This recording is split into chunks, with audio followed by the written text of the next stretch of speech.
Good evening, ladies and gentlemen, and welcome to Rupp Arena in Lexington, Kentucky, the heart of the Bluegrass.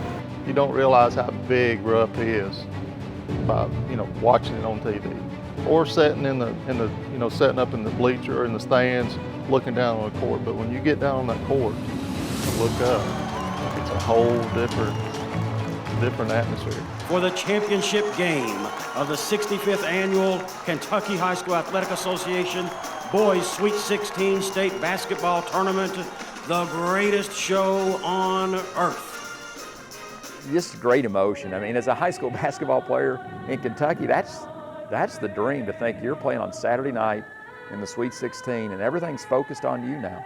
There's not another game before or after. That's it. And now, let's meet the champions of Region 12, the Cardinals of Laurel County. You had no more practices, you're no rest, you may be tired, but you can give it all because you can sleep tomorrow.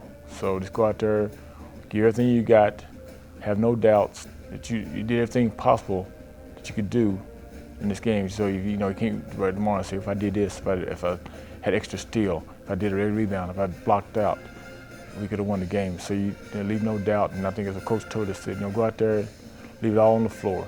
When you have a talent-laden team, a lot of times you don't necessarily get everything out of every player, but when you have, the talent spread out in different roles and they play those roles, I think that's why we were always hard to beat. Everybody played a certain role and they did it well. Okay, you've played pretty much even for a half.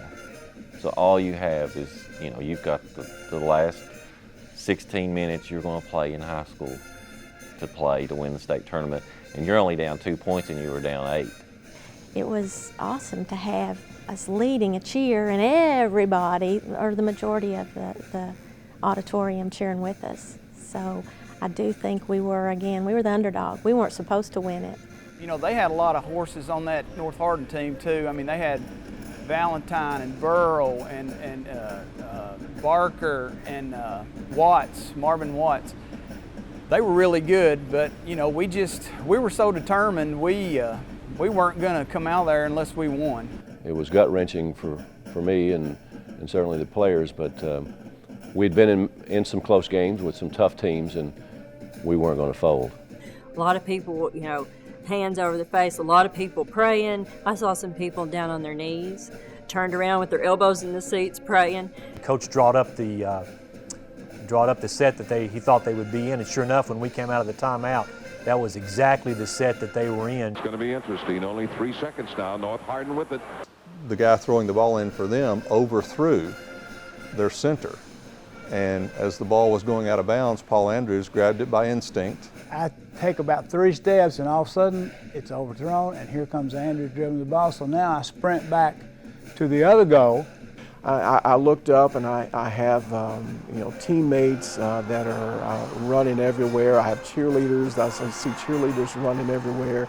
Coaches. I'm looking up in the stands at the fans, and the fans are just going absolutely nuts. And the cheers seem to go on for 4 or 5 minutes, and they may have. Just what a great ending. And of course on the floor everybody's hugging. All the Laurel County, the cheerleaders are out there, the players are hugging. And it's just one of those moments that's it's kind of picturesque. It's like right out of a movie. You can't write a script like that would be believed.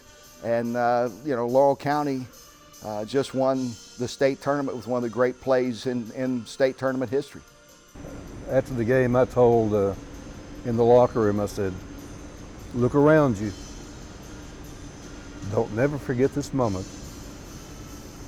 I just like to say, that's right, we bad.